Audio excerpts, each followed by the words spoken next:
ઘણી બધી વેફર અને ઘણા બધા પાપડ તો તમે ખાધા જ હશે. આ જ ડિમ્પલ્સ ડિશીસમાં પાણી પાપડ કે પછી પાણી વેફર તૈયાર થશે, જે મિનિટોમાં તૈયાર થશે. ન સોડાની જરૂર છે કે ન વણવાની ઝંઝટ છે. એટલા સુપર સોફ્ટ અને ખાવામાં ફરસા કે તમે વારંવાર બનાવવાનું પસંદ કરશો. અને ખાસ વાત તો એ છે કે બિના ઝંઝટ તૈયાર થાય છે અને ઘરની સામગ્રીઓથી. તો ચલો આજની આખા વર્ષ માટે બનાવી શકાય તેવા પાપડ કે વેફરની રેસીપી શરૂ કરીએ. તો પાણી પાપડ તૈયાર કરવા માટે હું અહીંયા ઉપયોગમાં લઈ રહી છું 3 નંગ જેટલા મીડિયમ ટુ એકદમ નાની સાઇઝમાં હોય તેવા બટેટા. છાલ કાઢી ટુકડા કરી લેવાના છે. કાચું બટેટું છે તો આપણે છાલ કાઢવી જરૂરી છે.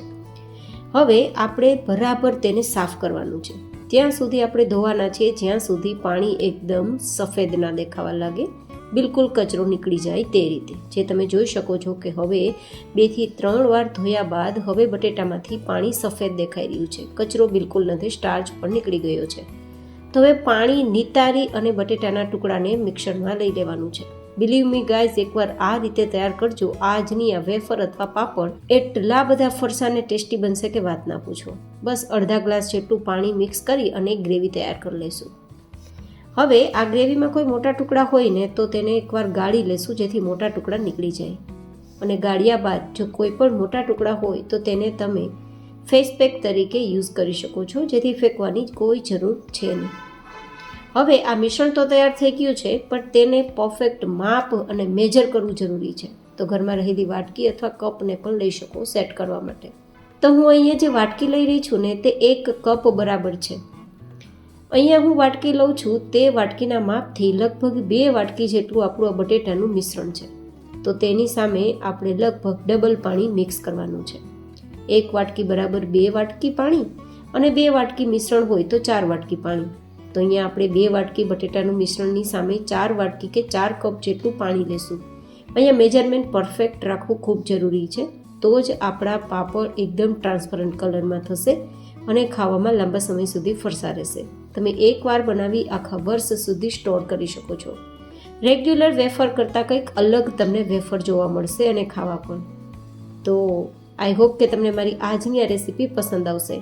જો વિડીયો પસંદ આવતો હોય તો વિડીયોને લાઇક કરતા રહેજો અને ચેનલને સબસ્ક્રાઈબ કરતા રહેજો. હવે ગેસની ધીમી ફ્લેમ રાખી સતત ચલાવતા રહેશું જ્યાં સુધી કલર ટ્રાન્સપરન્ટ ના થઈ જાય. તમે જોઈ શકો છો આમાં મેં પાણી અને બટેટાનું મિશ્રણ સિવાય બીજું કંઈ ઉમેર્યું નથી.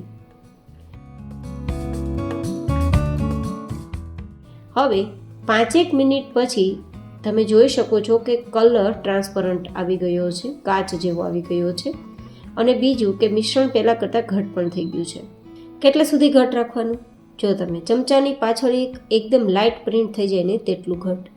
અને તે ના સમજાય તો શું કરવાનું, 1 ડ્રોપ્સ 1 વાટકીમાં તમારે મિશ્રણ લેવાનું, અડધી મિનિટ માટે તેને ઠંડુ કરવાનું અને અડધી મિનિટ પછી આપણી આ વાટકી છે, વાસણ છે, તેને ઊંધું કરવાનું.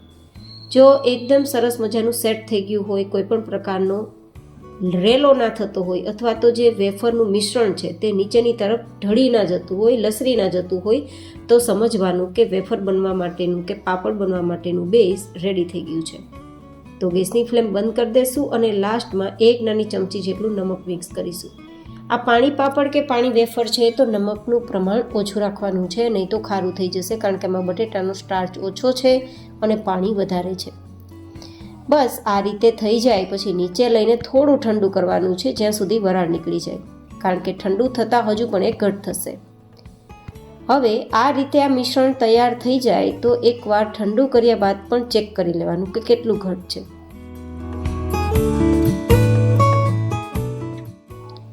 તમે જુઓ, હું ટચ કરું તો પણ મને ગરમ નથી લાગતું, આટલું ઠંડુ છે અને ઘટ પણ થઈ ગયું છે પહેલાં કરતાં થોડું વધારે.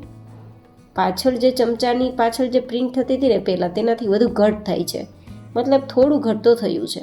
તો બસ હવે આપણે આ બેઝને છે ને સીધું પાથરવાનું છે.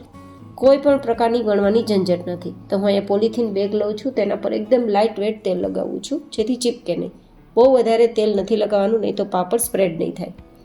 લાઇટ વેટ તેલ લગાવી અને બસ ચમચાની ધારથી આપણે આ રીતે વેફર કે પાપડ તૈયાર કરવાના છે. આની ઉપર આપણે ચમચો ચલાવવાનો નથી, બસ ધાર કરવાની છે, 1 ચમચી થાય તેટલું.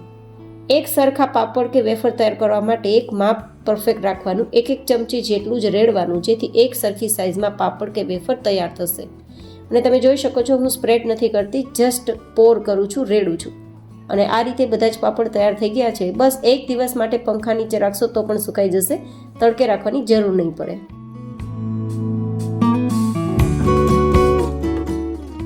એકદમ સરસ ડ્રાય થઈ ગયા બાદ આસાનીથી તે ડિમોલ્ડ થઈ જાય છે, બિલકુલ ચીપકતા નથી. એકદમ ટ્રાન્સપરન્ટ કલર પણ છે, મારા આંગળા પણ દેખાઈ રહ્યા છે તમને, જુઓ તમે.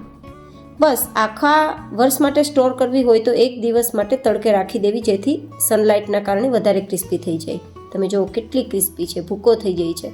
તો ગરમ ગરમ તેલમાં તળીને પણ બતાવું કે કેટલા ફરસા આપણા પાપડ કે વેફર તૈયાર થઈ છે. તમને શું લાગે છે આનું નામ શું રાખી શકાય? મને કોમેન્ટમાં જરૂર લખીને બતાવજો. ફરી મળીશું નેક્સ્ટ રેસિપીમાં. ત્યાં સુધી stay healthy and stay happy.